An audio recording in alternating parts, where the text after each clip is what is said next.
de vista terapêutico, ele sai daquela visão especificamente médica, entende? Tá. Até pra gente, porque assim, a gente tem que lembrar que a cannabis ela já é usada de uma forma ancestral. Então assim, As drogas em si, né? Tem uma Entendo. marula aí, tem umas questões, né? Tem até uma ideia que é uma especulação, né? Que tem ali a revolução cognitiva, que ninguém sabe muito bem porque o Homo sapiens realmente ficou mais sapiens, né? Tem uma revolução cognitiva que muita gente diz que foi o uso de entorpecentes, talvez a maconha ou talvez a marula, que talvez, assim, versões antigas, né? Dessas plantas. Né? não, o papel das plantas de poder no Plantas desenvolvimento, do poder. das plantas de poder na espécie humana, isso daí é inegável, né? E inclusive assim, até hoje você vê a revolução dos psicodélicos, né? Que é outra demanda que existe, né? É outro tema também. A partir de 2 anos depois da cannabis, eu me aprofundei no estudo da terapia, da psicoterapia aliada ao uso de psicodélicos, e hoje é uma demanda que aparece muito.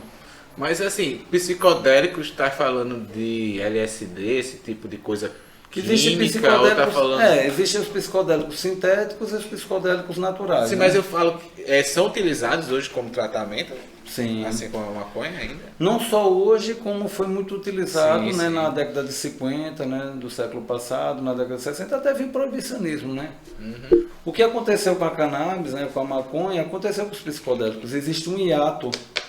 E é até curioso falar sobre isso, porque normalmente quando existe um desenvolvimento, algo promissor na ciência, você continua, veja a pergunta que você fez, não vai continuar investindo? E por que no caso da maconha, né, dos canabinoides e dos psicodélicos isso foi barrado? Essa é a questão, porque o pessoal ficou nessa noia da cloroquina e não teve uma noia da maconha também, pô.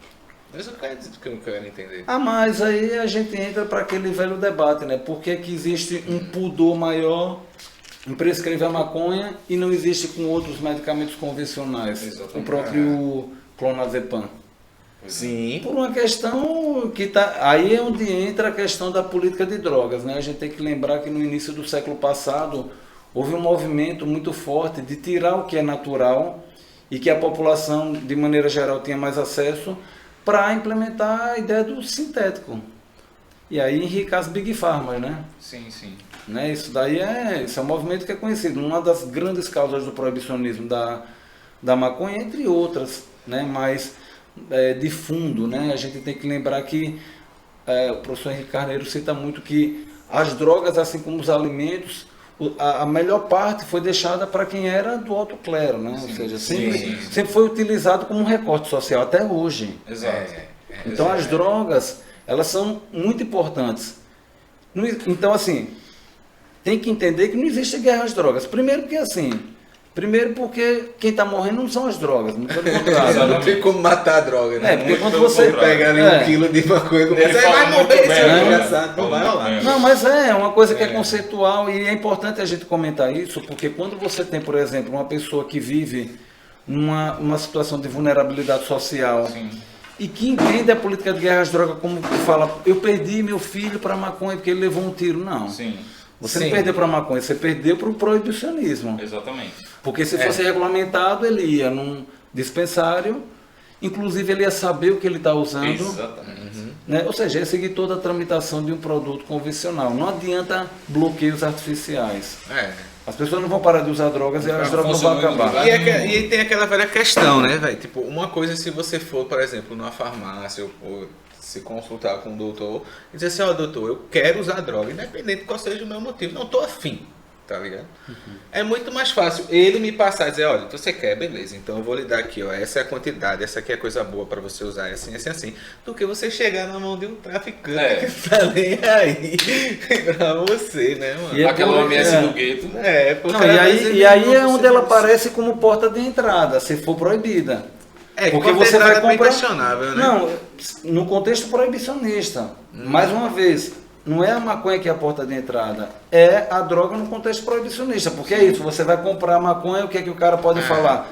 Só se você comprar pedra junto. E aí você vai reclamar o quê? Venda casada pro Procon? Entendeu? Não tem, é o proibicionismo. A porta de entrada, né? A porta de entrada é o açúcar, entendeu?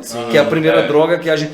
e é que leva as pessoas para os hospitais, sim. Entendeu? Obesidade, E depois do álcool, né? A gente vê como você... E das ilegais nem é a maconha, tem loló, lança, cola, tem Diga o que remédio. você sabe, qual é o seu conhecimento? Bem flojinho 10. É isso, pô. Isso é o que o cara começa a usar. O cara não vai primeiro, se quiser uma coisa ilegal também, né? Não, e outra coisa... Se a você gente parar a tem que pensar nessa entender- questão da porta de entrada da ilegalidade, é muito mais o loló no carnaval do que a maconha. Na verdade, assim, é como eu digo, a porta de entrada ela termina sendo a primeira droga que você vai ter contato. Açúcar. É o açúcar. Com E assim, certeza, com é a certeza. que mais leva a gente para o hospital hoje. Com certeza. Tem muita gente, por conta do açúcar, internado no hospital do que Mas fumar maconha. Você conhece tipo, alguém? gordura, obesidade, Todas as fardos. consequências, né, que o açúcar leva, né? É isso, por isso aí, tu É tá isso ligado que aqui. você é metade Desde açúcar. criança, é justamente isso. Pronto. Isso é um grande problema, com certeza. Mas nem por isso a gente vai dizer que deva ser proibido.